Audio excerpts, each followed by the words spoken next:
तो आप सभी का स्वागत है क्वेश्चन पूर्वजार चैनल पे। तो जैसे कि आप सभी को पता होगा कि पिछले क्लास में आप सभी को 500 क्वेश्चन बता दिए थे, तो आज बताएंगे 501 से। तो बिना देरी के चलते हैं क्वेश्चन की ओर।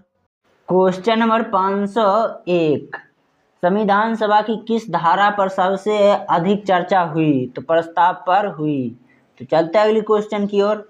क्वेश्चन नंबर 502, संविधान सभा की बहसों को किस प्रकार से प्रकाशित किया गया? तो आप सभी को पता हो कंपेडियमस में किया गया। तो चलते हैं अगली क्वेश्चन की ओर।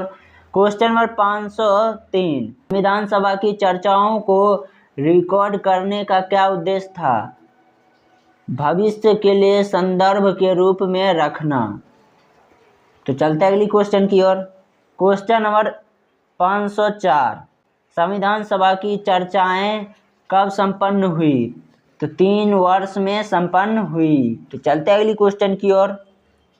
क्वेश्चन नंबर 505, महात्मा गांधी ने भारतीय संविधान में किस प्रकार के समाज की परिकल्पना की थी?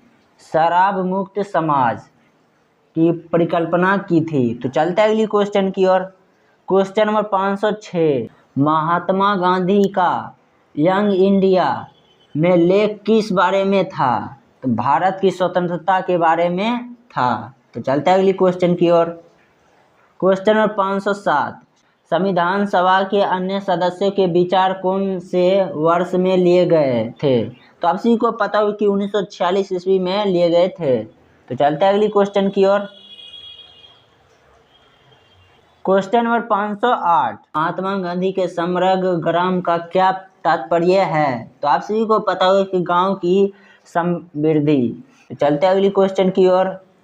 क्वेश्चन नंबर 509, संविधान की प्रस्तावना में उल्लेखित सार्वजनिक सुरक्षा व्यवस्था का उद्देश्य क्या है? तो आप सभी को पता होगा कि सामूहिक सुरक्षा व्यवस्था बनाना। तो चलते हैं अगली क्वेश्चन की ओर। क्वेश्चन नंबर 510, संविधान की प्रस्तावना में मुख्य किन मूल्यों पर जोर दिया गया? तो आप सभी को पता होगा कि स्वतंत्रता और समानता, घरेलू शांति और न्याय, सामाजिक और आर्थिक न्याय, ये सभी जोड़े गए थे। तो चलते हैं अगली क्वेश्चन की ओर।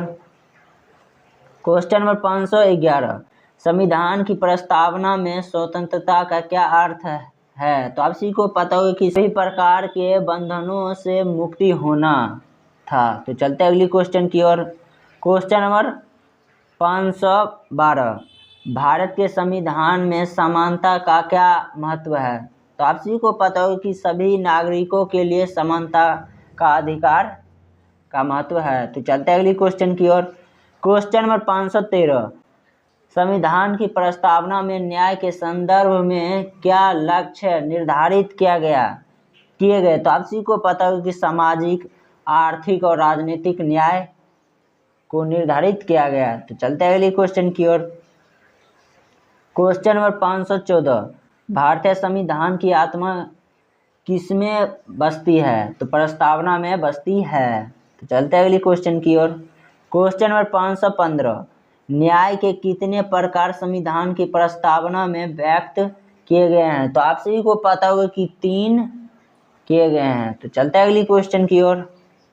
क्वेश्चन नंबर 516, भारतीय संविधान की प्रस्तावना में किन विचारों का उल्लेख है?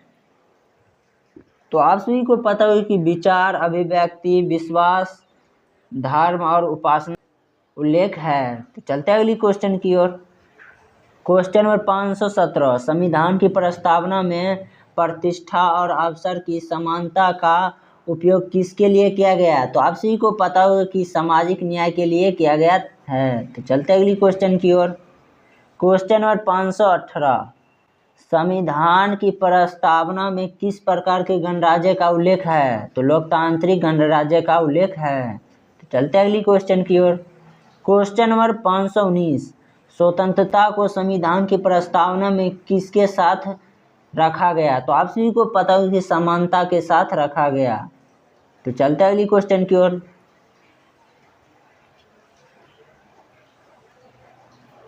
क्वेश्चन नंबर 520, संविधान की प्रस्तावना में जिन आधारभूत विचारों का उल्लेख है वे कौन से हैं? तो सामाजिक न्याय, आर्थिक न्याय और राजनीतिक न्याय है। तो आज का वीडियो यहीं पे समाप्त करते हैं। मैं आशा करता हूँ कि आप सभी को वीडियो थोड़ा भी अच्छा लगा ही होगा। यदि थोड़ा भी वीडियो अच्छा लगा है तो आप सभी इस वीडियो को लाइक करें, चैनल को सब्सक्राइब नहीं किए तो करिए और शेयर करने का मन है तो करिए, कोई दिक्कत की बात नहीं है। धन्यवाद, अगले वीडियो में मिलते हैं।